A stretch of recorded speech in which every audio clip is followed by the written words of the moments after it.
Okay, it's all back together. Nicely cabled, proper audio cable and connectors, good access to the Raspberry Pi ports, and power.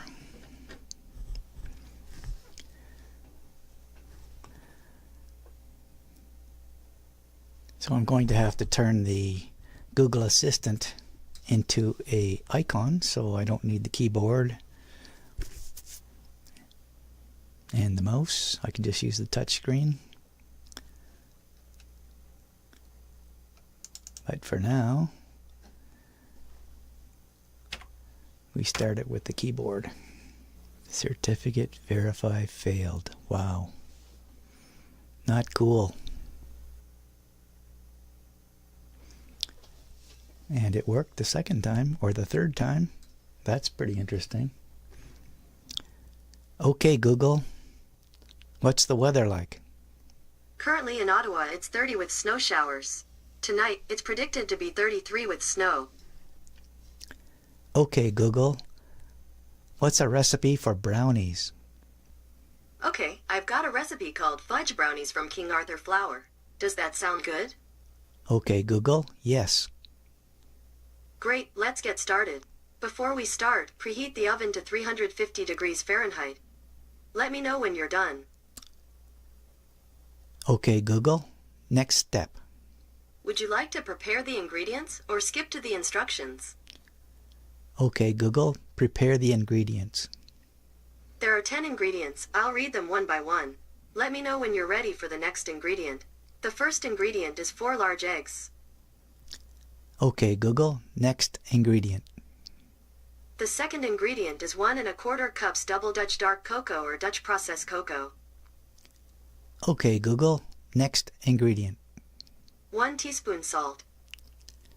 Okay, Google. Next ingredient. 1 teaspoon baking powder. Okay, Google. Next ingredient. 1 teaspoon espresso powder.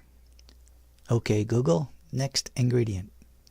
1 tablespoon vanilla extract. Okay, Google. Next ingredient. 1 cup 2 sticks unsalted butter. Okay, Google. Next ingredient. 2 1/4 cups sugar. Okay, Google. Next ingredient. 1 1/2 cups King Arthur unbleached all-purpose flour. Okay, Google. Next ingredient. The last ingredient is 2 cups chocolate chips. That's it. Let me know when you're ready to start. Okay, Google. Ready to start. There's 11 steps. I'll read them one by one. When you're ready to hear more, you can say, next step. First step, lightly grease a 9x13 pan. Crack the 4 eggs into a bowl and beat them at medium speed with the cocoa, salt, baking powder, espresso powder, and vanilla for about 1 minute or until smooth.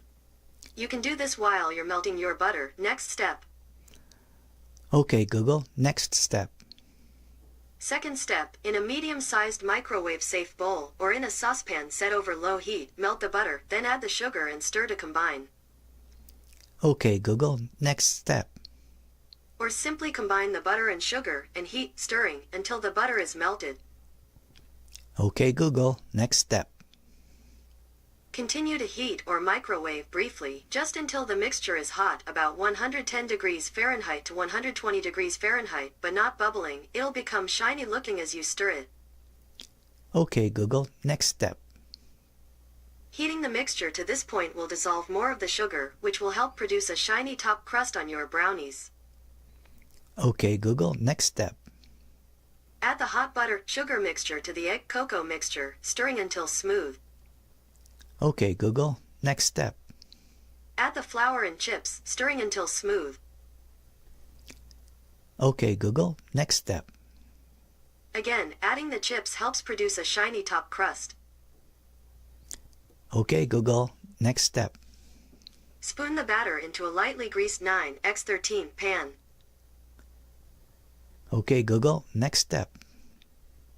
Bake the brownies for about 30 minutes until a cake tester inserted into the center comes out clean or with just a few moist crumbs clinging to it. The brownies should feel set on the edges and the center should look very moist but not uncooked. Would you like to set a timer for 30 minutes? Okay, Google. No. Okay. Okay, Google. Next step.